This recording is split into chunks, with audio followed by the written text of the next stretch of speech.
Hello guys, Sowerz here again with another video, and this one's going to be a quick question and answer video, and I'm just going to clear up a few things as well about my team and what's going on. But in the meantime, I've got a DeSoto scrim gameplay in the background on hijacked hardpoint, so hopefully you guys enjoy that in the background. But yeah, first of all, I just kind of want to clear up what's going on for me individually. As some of you might know, I am going to be teaming with Madcat. Basically what's happening is we're waiting to sort out 2 other players.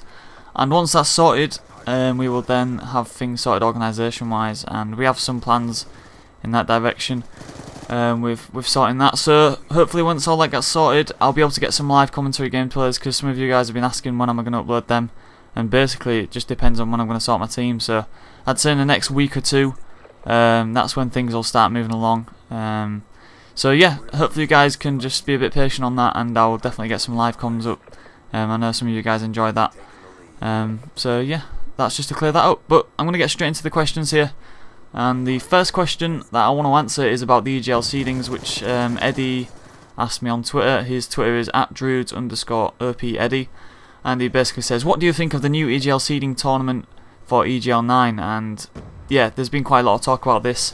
And basically what EGL are doing to seed the next event is they are basing 50% of the seeds on an online tournament, and they're basing 25% on opinion and 25% on the past EGL, which is on Modern Warfare 3. Now, the thing with online tournaments is that they especially on this game, online really doesn't mean that much whatsoever. So I think in some ways it's gonna make the seeds slightly odd. I think basing 25% off Modern Warfare 3, you can kind of see why they've done that, because that's LAN.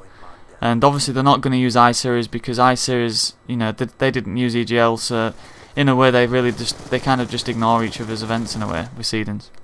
So that's fair enough, and I think what might have been a better idea was to do 33%, you know, of everything, so that nothing really has a bigger factor than the other. So you'd have, you know, what they've done is they've given twice the amount of points for the online tournament than the opinions and EGL8.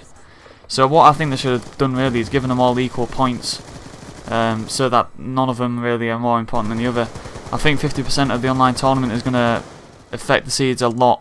You know, you can get some teams that do perform better online. It's as simple as that. Some teams do. Whether it be connection or whether it just be the fact that those players, when it comes to the big crunch matches, they just can't keep it together. You know, the fact is that some teams are not as good online as they are at LAN, and it could result in some teams playing it earlier. You know, some good teams facing off earlier. But with the group stage system that they've got, which I'm a big fan of personally, it's going to make the seeds not as important, because with the group stages it means that when you get put in groups you can lose a match, but it's not going to necessarily mean you're going to end up in the loser bracket. So you can get put in groups where, okay, you might have a good team in it, but every group's going to have good teams in it and it's going to have bad teams in it, and after those groups are decided, that's when the bracket will be formed. So you know, basically the groups are kind of a way of seeding your own team. So if you win the group, you're going to get a pretty good seed going into the bracket kind of thing. So I don't think the seeds are going to have that much of a bearing like they did on previous EGLs. But yeah, at the same time, I don't think the online seeding is the best way to lead the way with the seeds. I think if they did them all even, it'd be a lot better. But you know, people have different opinions on that. That's just my opinion on it, and I don't think they're going to change anything. I doubt they would. So that's just how it's going to be, I reckon. But yeah, next question comes off Jay Karan on Twitter, and he asks, where did you place at your first event, and is it true that every player chokes at their first event and plays badly? Because that's what people try and say. So if you're a player that's looking to go LAN, and you know, you keep hearing all these bad things about LAN, like when you go to your first LAN, oh yeah, you place really badly and you do bad. And you know, he's asked where did I place at my first event. My first event was years ago. Well, the first actual true LAN event would have been XL5 for me.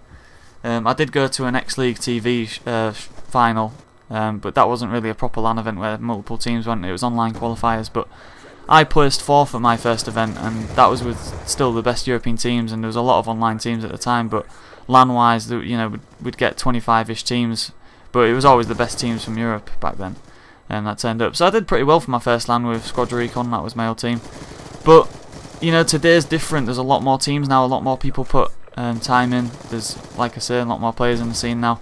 So it is going to be tougher, and you can't go into your first event expecting to do well. But saying that, it doesn't mean you're not going to do well. It depends what is doing well when it's your first event. You know, are you expecting to go into your first event and come top 8? It's not going to happen. You know, it's not going to happen. You've got to kind of think realistically when you're going into it. If you're like new to the scene, and say we get 80 teams at this next event. Now you've got to think these 80 teams, probably 80% of them have been LAN before, so trying to outplace them is going to be tough as it is. So really, your first event, I've always said this, you should never go into your first event worrying about your placement. Your first event really, most likely, it could be with a pickup team, whatever, but the first event really is about picking up experience, getting to know what LAN is all about. And I've said this to people, even going to watch is a good idea, because you know, you get to see what it's like at LAN and get to feel the environment. It's completely different to playing online where you're sat in your room or sat wherever at home playing, and it's nice and relaxed and you can just, you know, focus on the game. There's a lot going on around you at LAN, there's trash talk, so it's a completely different environment. So going to your first LAN event, guys, you don't want to be worrying about your placement too much. Don't fret on that. Just go with your team, even if you've got a team of players that really want to, you know, stride and get good placements. Your first event, take it easy, you know, enjoy it. Get the feel of the LAN, and when you go to your second LAN, that's when you can kind of really base your experiences on your first LAN and look to place a lot better in the second one. So that's my advice I give on that. Don't worry about your first event. You know, everyone does have bad events. Yeah, everybody has bad events. You know, it happens, but you know, don't take it too seriously. You know, just see how it goes, kind of thing, and just pick up as many tips as you can. Next question I'm going to answer here. Let's have a look. Who is the? Somebody's asked me, what is my favourite Call of Duty? And this is a pretty quick one for me. Call of Duty 4 is easily my favourite Call of Duty. Black Ops 2 actually I'd say is my second favourite. It's a really fun game to play at the moment and really skillful. But Call of Duty 4 was the game. Anybody who played it back in the day, it was completely different to it is now. The game was so basic and yet so enjoyable. You never got bored of it. And Black Ops 2 is the closest that any Call of Duty has come to for me in terms of that. But yeah, I'd say Call of Duty 4. But yeah, I've only answered a few questions there, guys, but there were some pretty in-depth questions there, so I'm going to leave it there. But like I say, guys, more content to come on the channel, so yeah, make sure you like the video, and as always, guys, thanks for watching, and I'll see you in the next video. Take it easy.